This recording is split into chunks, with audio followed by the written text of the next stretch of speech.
안녕하십니까. 사회문화 시간입니다.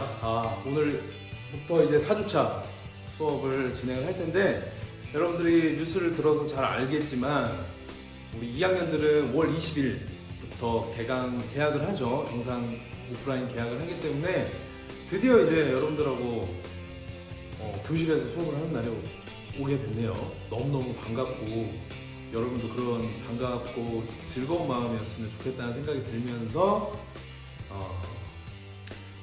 어떻게 해야 할지 모르겠어요. 이 강의를 선생님이 지금 계속 이왕 시작했으니까 끝까지 한번 올려보면 어떨까 이런 생각을 하는데, 여러분들이 집에서도 볼 수 있게 오프라인 수업도 진행하면서 그런 고민을 하고 있는데, 어쨌든 이제 개학이 확정이 되다 보니까 굉장히 학교도 굉장히 분주하고 선생님도 너무 바빠지는 그런 느낌이 막 들기는 하지만, 어쨌든 오늘도 열심히 한번 수업을 진행해 보도록 하겠습니다. 가시죠. 자, 오늘은 양적 연구, 실증적 연구 대 질적 연구, 해석적 연구 두 번째 시간. 그래서 질적 연구를 오늘 완벽하게 마스터를 하는 시간을 갖도록 하겠습니다. 지난 시간에 양적 연구 했던 거 잘 복습했습니까? 양적 연구 내용이 할 얘기가 좀 더 많았어요. 질적 연구는 아마 금방 끝나지 않을까 이런 생각이 들고, 오늘 질적 연구 보고 나서 교과서 내용 잠깐 살펴본 뒤에 수능 기출문제 두세 문제 풀어보는 걸로 이렇게 마무리를 하려고 합니다. 질적 연구로 가도록 하겠습니다. 질. 처음에 선생님이 얘기할 때 양이냐 질이냐 할 때 그 느낌 잘 살리고 가자 그랬잖아요.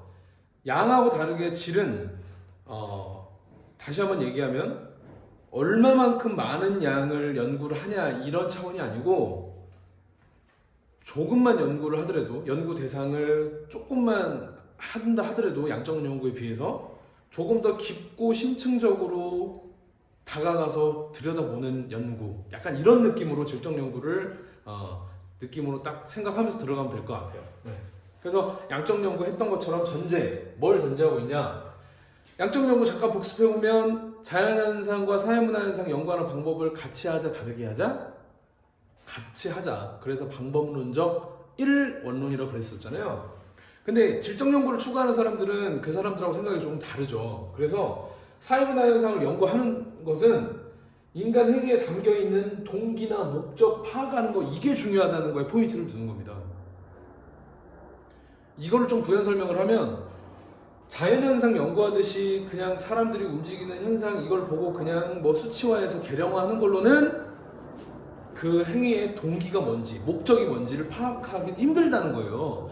직접 그 연구 대상자들이 갖고 있는 그 행위의 동기가 뭔지, 목적이 뭔지를 자세히 들어가서 들여다봐야지 그게 사회문화현상 연구지, 멀리서 막 수천 명을 연구해가지고 통계내고 해서 하는 연구가 아니야, 이런 생각을 갖고 있는 게 질적 연구다, 이렇게 보시면 됩니다.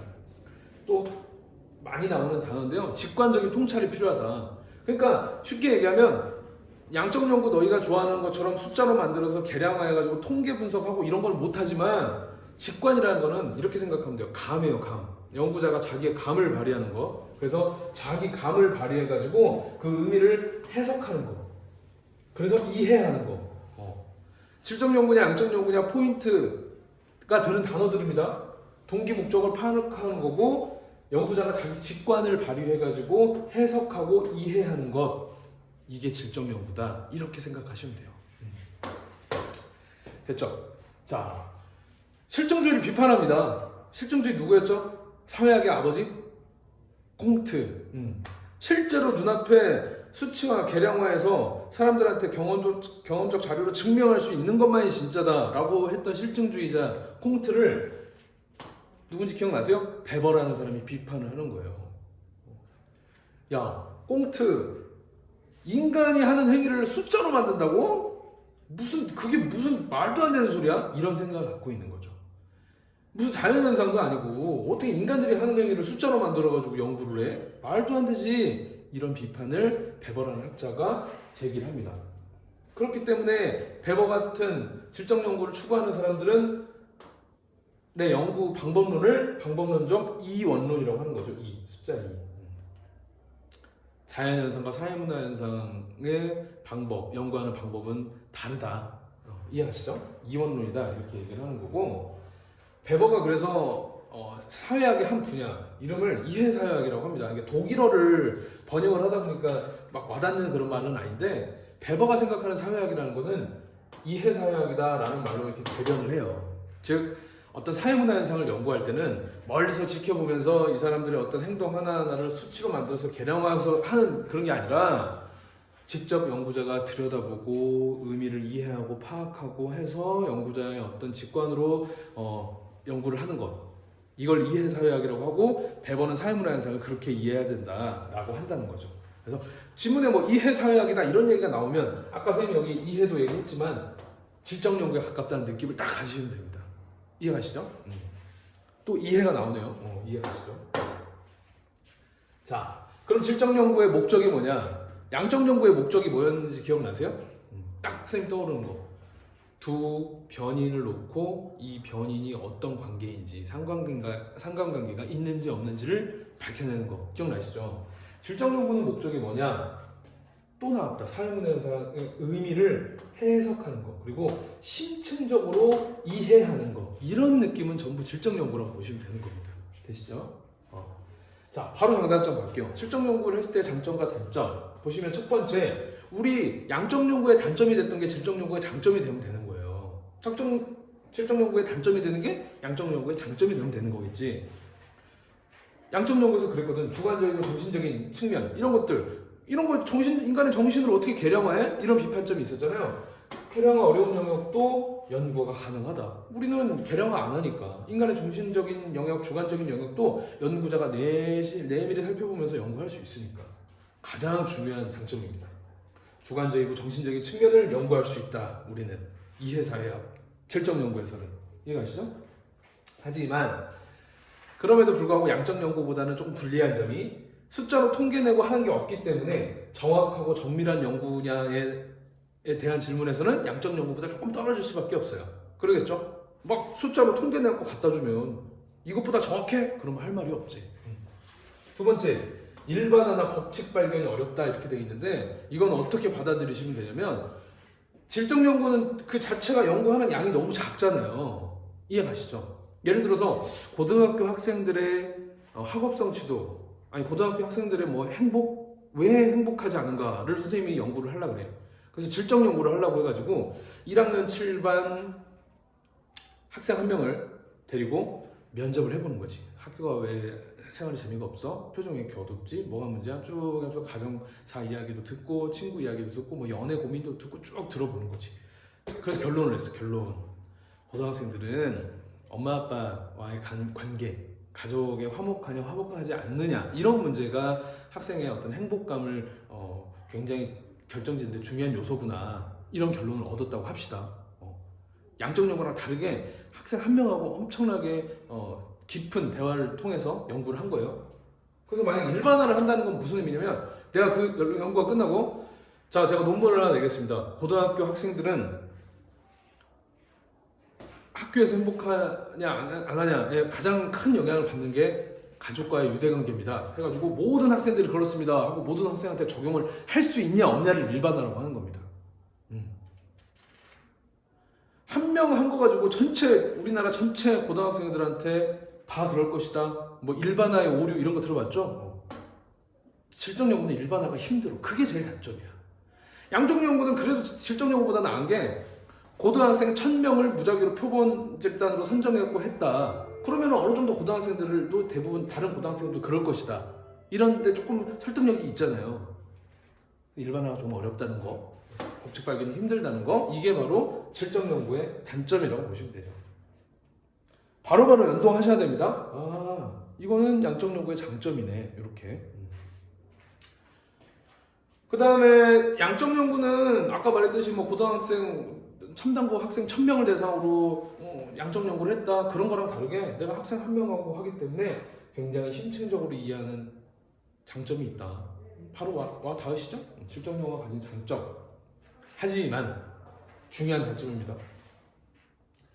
연구자의 주관이 너무나도 과도하게 개입될 우려가 있어.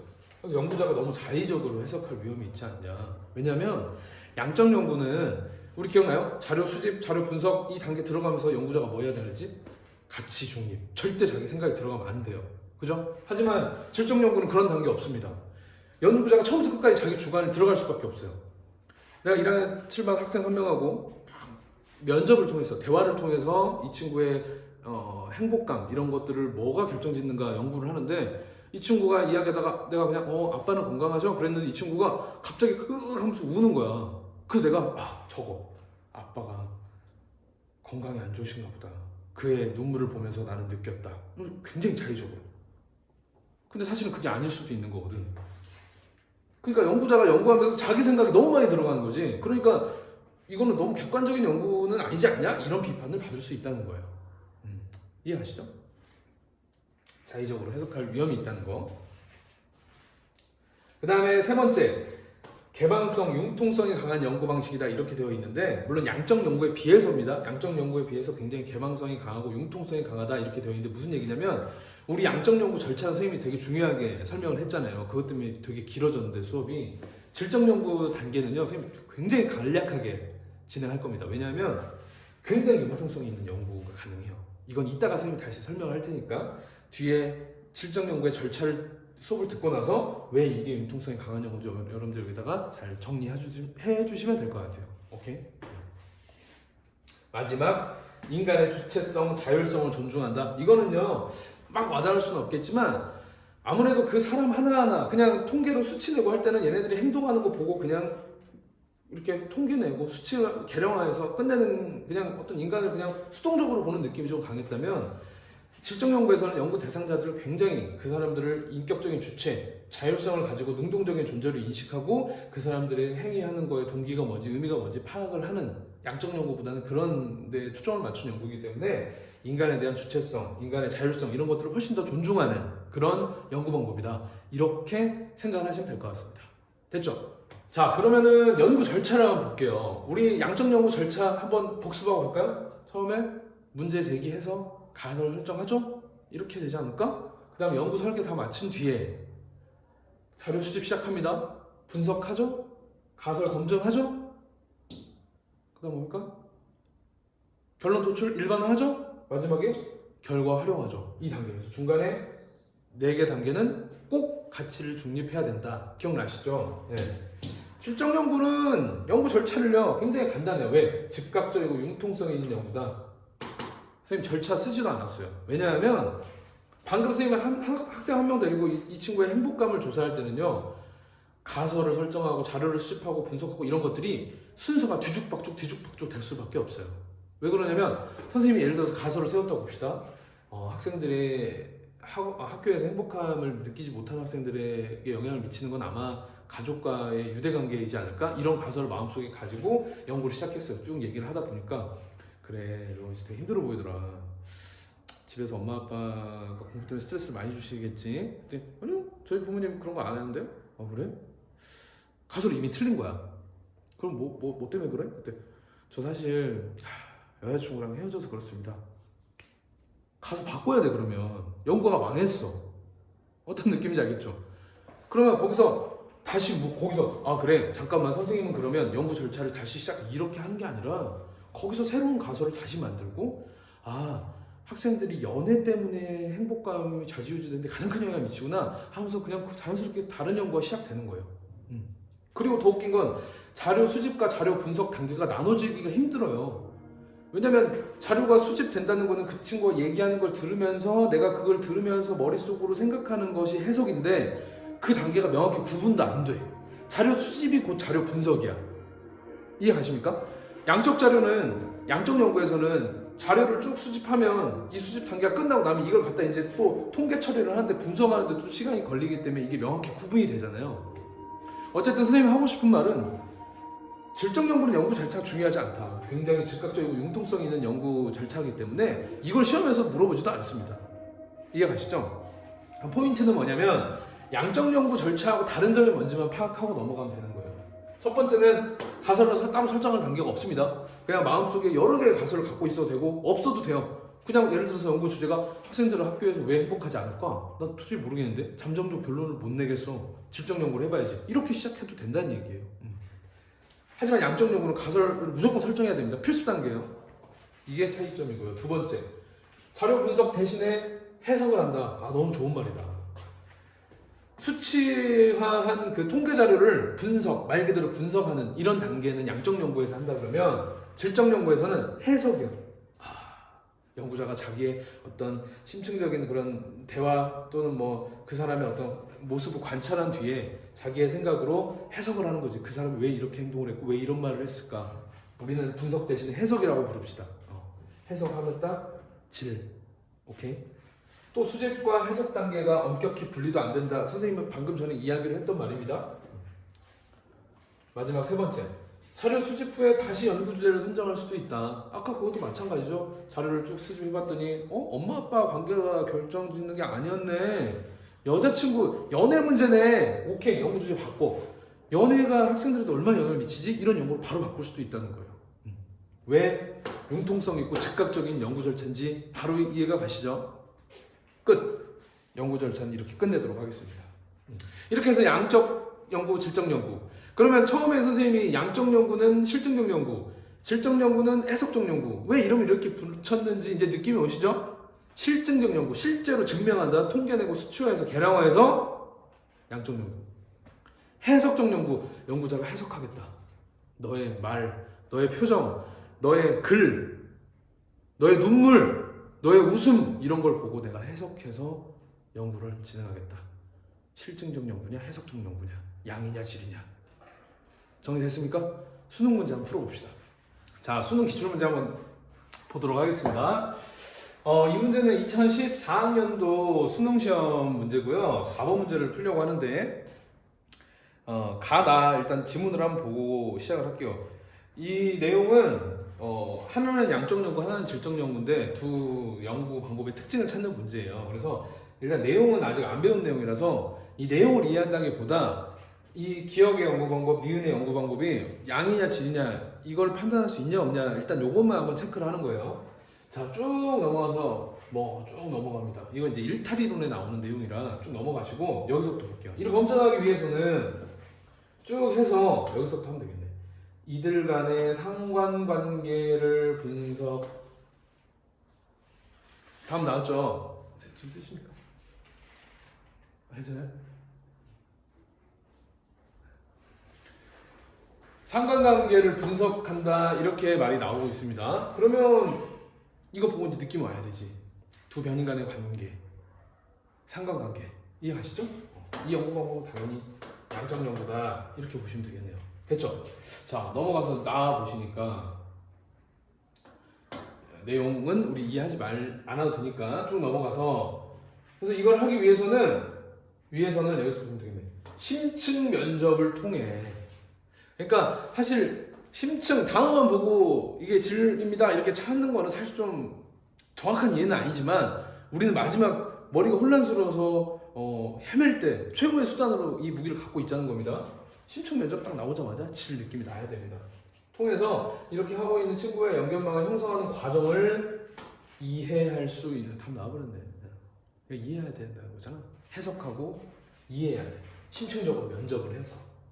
당연히 연구 대상자가 얼마 안 되겠죠. 소수의 연구 대상자를 대상으로 연구 방법을 사용해야 된다. 이건 당연히 질적 연구다 이렇게 보시면 되겠습니다. 기억은 양, 니은은 질. 됐죠? 자, 문제가 어떻게 나오는지 한번 볼까요? 자, 옳지 않은 거 고르라고 했습니다. 일반적 특징에 대한 설명으로 옳지 않은 것. 그래서 기억은 양, 니은은 질. 이렇게 놓고 한번 볼게요. 1번. 양적 연구 방법은 경험적 자료를 통해서 많이 들어본 얘기다. 실증주의 느낌 오죠? 연구 대상자의 가치나 태도, 연구 대상자의 가치, 태도 이런 것들을 객관적으로 파악하고자 한다. 객관적으로 파악하려면 어떻게 해야 되냐? 연구 대상자들이 가지고 있는 행위, 동기나 가치 이런 것들을 수량화하고 계량화해가지고 분석해버리면 되는 거야. 객관적인 연구를 하겠다. 바로 양 느낌 오죠? 이상 없습니다. 자, 2번. 질적 연구는 직관적 통찰 느낌 오죠? 아까 방금 했습니다. 직관적 통찰. 연구자가 감을 발휘해서 통찰을 통해서 하는데 이 부분이 틀렸는데요. 인간 행위의 이면보다 행위 자체를 분석하고자 한다. 느낌 오죠? 행위 자체를 분석하겠다라는 느낌과 인간 행위의 이면을 보겠다는 얘기와 이 두 개 중에 어느 게 양이고 어느 게 질일까 찾으면 여러분들은 정말 열심히 수업을 들은 거예요. 정 안 되면 분석 보자마자 어디에 가깝습니까? 양에 가깝지. 그죠? 선생님 쉽게 답을 다시 얘기하면 이게 여기까지 맞아. 직관적 통찰을 통해서 보는 건데 인간 행위의 이면을 볼 거야? 아니면 그 행위 자체를 분석할 거야? 이걸 보는 거거든요. 인간 행위의 이면이라는 거는 그 인간이 하고 있는 행위에서 보이지 않는 다른 면이잖아. 그거는 심층적으로 이해를 해야 되는 부분이에요. 안 보이는 거야. 이면이니까. 그럼 이건 심층적 연구를 하는 거예요. 인간이 그냥 행위하는 것 같아도 저 사람이 왜 저렇게 행동하고 있지? 왜 저런 말을 하지? 왜 저런 웃음을 짓고 있지? 이거를 바라보기 위한 게 연구가 질적 연구잖아요. 근데 그러지 않고 그냥 그 사람의 행위 자체를 분석하고 끝내는 거야. 이게 양적 연구 느낌인 거지. 이해가시죠? 그래서 깜짝이야. 인간 행위의 이면을 볼 거냐, 행위 자체를 분석할 거냐, 인간 행위의 이면을 바라보는 게 질. 행위 자체를 그냥 그 사람의 동기가 뭔지, 의도가 뭔지는 필요 없고 그 사람이 행위하는 거 보고 오케이. 저 사람이 하품을 3번 했어. 3 숫자로 만들어서 분석하고 끝내는 거를 양적 연구다. 이렇게 한다는 거예요. 2번이 틀린 거네. 부연 설명을 한번 하면 더 쉽게 한번 이해를 해볼까요? 우리가 친구들과의 관계가 얼마나 원만하고 인기가 많냐 이걸 개념의 조작적 정의를 통해 가지고 SNS 활동, 더 카톡 보내는 횟수 이걸로 한다고 해볼게요. 자, 1번 친구, 2번 친구를 조사를 했더니 1번 친구는 집에 가서 카톡 100개를 했고 2번 친구는 카톡 2개만 했어. 그래서 우리는 역시 1번 친구가 원만하네 이렇게 보고 끝내는 게 양적 연구였잖아요. 근데 질적 연구는 이게 말이 안 된다는 거지. 그래갖고 쭉 들어가서 보고 살펴보고 했더니 좀 극단적인 예지만 카톡 100개 보낸 친구는 싸우느라고 보낸 거야. 뭐 이 새끼야, 야 이 새끼야 하면서 싸우면서 문자를 100번 보낸 거고 2번 보낸 친구는 딱 친구끼리 친구야 오늘도 너 때문에 행복했다. 내일 우리 더 행복하자. 그래 고마워 친구야 힘내자. 누가 더 친구 관계가 좋다고 할 수 있는 겁니까? 숫자로 할 수 있는 게 아니잖아요. 그래서 질적 연구자들이 주장하는 게 인간 행위의 이면을 바라보자는 거고 이 행위 자체만 분석해서는 부족하다는 거지. 이해가시죠? 자, 3번. 양적 연구는 질적 연구에 비해서 연구 결과를 일반화. 기억하시죠? 연구 대상자가 많기 때문에 더 많은 학생들한테 적용해서 볼 수 있는 여지는 양적 연구가 더 있는 겁니다. 예측력이 높다. 맞습니다. 4번. 질적 연구는 양적 연구에 비해서 연구자와 연구 대상자 간의 정서적 교감을 중시한다. 정서적 교감이 중요시되는 건 양일까 질일까? 어떤 연구에서 중요할까? 하나, 둘, 셋. 맞았습니다. 다 했죠? 질적 연구에 훨씬 더 이 정서적 교감이 필요합니다. 왜냐하면 양적 연구는 사실 연구자하고 연구 대상자가 안 만나고도 대부분 연구가 이루어질 수도 있어요. 선생님이 예를 들어서 어떤 두 가지 변인의 상관관계를 파악하기 위해서 질문지를 만들었어. 설문조사지를. 그럼 이거 모르는 사람들한테 다 뿌리고 우편으로 보내주세요. 이렇게 하면 아예 극단적으로 연구자와 연구 대상자가 정서적 교감할 기회도 없잖아요. 없어도 가능하다는 거예요. 근데 질적 연구는 정서적 교감이 굉장히 중요해. 아까 선생님이 예를 들었던 거. 왜 이렇게 학교 생활이 힘들어? 뭐 부모님하고 관계가 좀 문제가 있을까? 아니 선생님 믿고 말씀드릴게요. 저 선생님 좋아하니까요. 저 사실 여자친구 문제 때문에 힘듭니다. 그랬구나. 그게 너 제일 문제였구나. 이 교감이 있으니까 이렇게 되는 거야. 교감이 없어봐요. 야, 일로 와. 너 표정이 왜 그래, 임마? 학교 다니기 싫어? 왜 그래, 너? 뭐 부모님하고 막 싸웠어? 왜 그래? 그러니까 저 기분 좋은데요? 뭐요? 저 아무 소리도 안 돼요? 이러면 연구가 되겠냐고. 이해가시죠? 정서적 교감이 가장 중요한 건 질적 연구다. 마지막. 기억은 1원론, 니은은 2원론. 설명이 필요 없을 것 같습니다. 정답 2번. 감이 오시죠? 오케이. 자, 이번에는 2018학년도에 나왔던 문제, 8번 문제인데요. 양적 연구에 대한 내용이에요. 그래서 가나다라는 연구 과정을 순서 없이 나열했다 해서 연구 단계가 뭔지 우리가 찾아보면 될 겁니다. 아까 선생님 연구 절차, 단계 얘기했지만 질적 연구는 단계가 안 나옵니다. 안 나오신다고 보면 돼요. 자, 그럼 양적 연구구나 알고 들어가는 거예요. 그래서 연구 주제를 보니까 정보 격차 문제를 파악하기 위해서 에이지어 고등학생의 인터넷 이용 형태에 부모의 경제 수준 및 부모의 인터넷 이용 형태가 발음이 안 돼요. 미치는 영향을 탐구하기로 했다. 잘 한번 스페이스 눌러서 정지시켜놓고 여러분들 다시 한번 읽어보세요. 선생님이 분석한 바로는 이렇게 해야 돼. 독립변인, 종속변인이 있어야 되잖아요. 두 변인의 상관관계니까. 그래서 부모의 경제 수준, 그리고 인터넷 이용 형태, 이 두 가지를 지금 독립변인으로 삼은 거야, 이 연구자는. 이게 어디에 영향을 미치는 거다? 고등학생의 인터넷 이용 형태.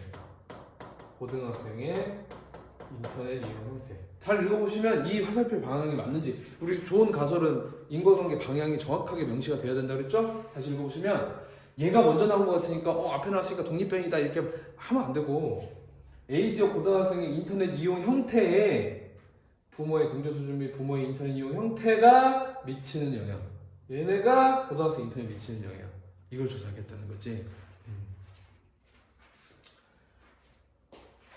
수능 문제라서 우리가 그냥 예로 든 것처럼 A 변인, B 변인 두 개가 어느 방향이냐 이렇게 하는 막 꼬아서 내온 문제들이 굉장히 많아요. 수능 문제는. 그러니까 우리는 기초부터 연습을 해야 되는데, 그래도 이제 수능 문제를 대표적으로 이거 하면 뭐 다 풀 수 있죠.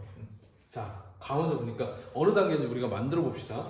자, 부모의 경제 수준이 높을수록 자녀의 정보 지향적 인터넷 이용 정도가 높아지고, 부모의 정보 지향적 인터넷 이용 정도가 높을수록 자녀의 정보 지향적 인터넷 이용 정도가 높아질 것이라고 가설을 설정해. 뭐야, 다 알려주고 있어. 뭐야 이거. 이 단계는 가설 설정이네요. 자, 다음 단계 보니까 A지역에 선정된 6개 고등학교 학생 1000명. 양적 연구 해야겠다. 1000명은 언제, 그죠? 부모도 응답 가능한 300명을 대상으로 해서 구조화된 질문지를 통해서 자료를 수집하였다. 이번 우리 두 번째 강의에서 이제 이 자료 수집 방법 들어갈 텐데, 그때 다시 얘기하기로 하더라도 이거는 어떤 단계인지는 알 수 있어야죠. 이거 뭡니까? 연구 이렇게 하려고 지금 하고 있습니다. 연구 설계죠? 연구 설계 단계다. 다 보시니까 경제 수준은 월평균 소득으로 하고, 정보 지향적 인터넷 이용 정도는 인터넷 이용 시간 중에 정보 검색 시간 비중을 측정하기로 했다. 이것도 연구 설계인데? 연구 설계야. 근데 중요한 거는 얘는 우리가 뭐라고 표현할 수 있을까? 선생님이 연구 단계에서 굉장히 좀 중요하다고 얘기했었는데,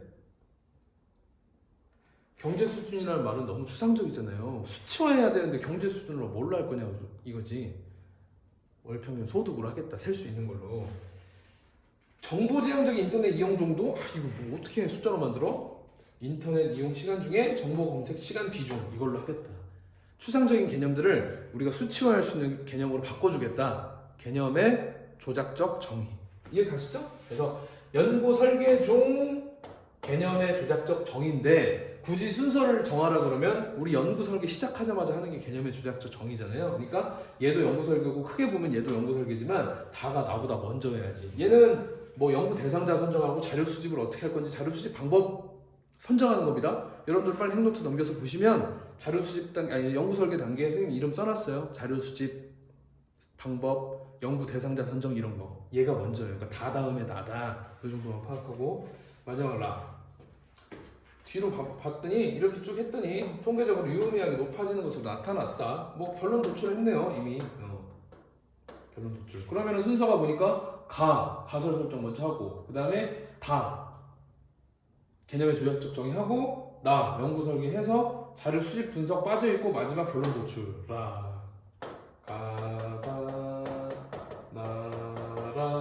이렇게 순서를 정하면 되겠네요. 풀어봅시다. 일단 제일 먼저 보이는 거, 다 나가라 순으로 됐다. 끝. 이거 틀렸고.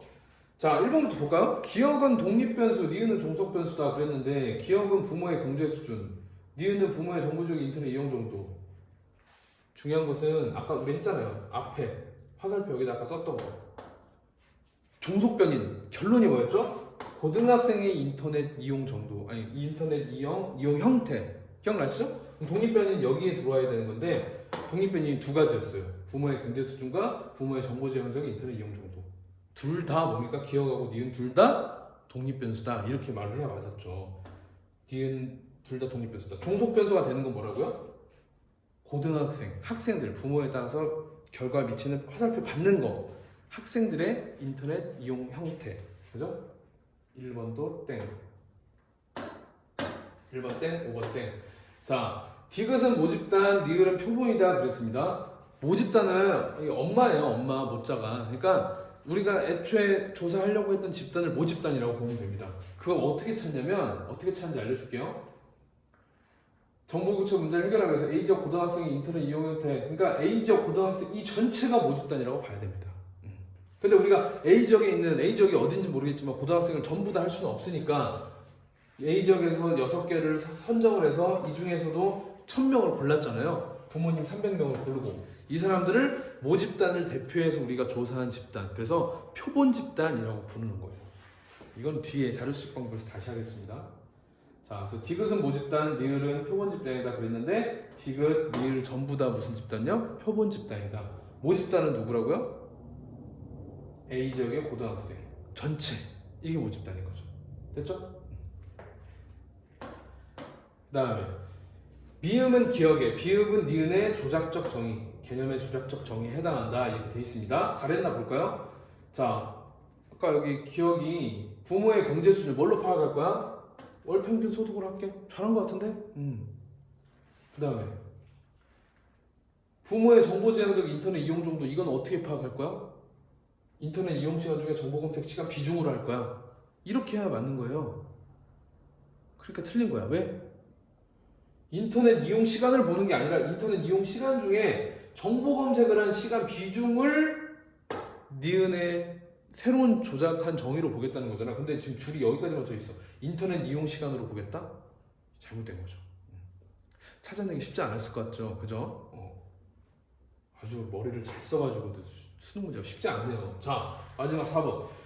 라로 모아서 가설은 검증되었다. 라 내용 읽어보니까 쭉 차이가 나지 않았대요. 월평균 소득 이거에 따라서는 차이가 나지 않았다. 그러니까 우리 처음에 가설 세울 때 독립변인 2개하고 종속변환 하나를 냈잖아. 이거하고 이거는 상관관계가 없었다. 반면 부모의 정보 검색 시간 비중 이거죠. 이거에 높을수록 자녀의 정보 검색 시간 비중은 통계적으로 유의미하게 나타났다.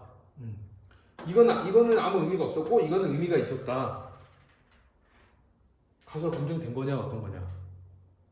헷갈린다. 그럼 이거 뭐 반절만 된 거야 뭐야? 이렇게 착각하시면 안 됩니다. 당연히 검증된 거예요. 당연히 검증된 겁니다. 왜? 검증됐잖아.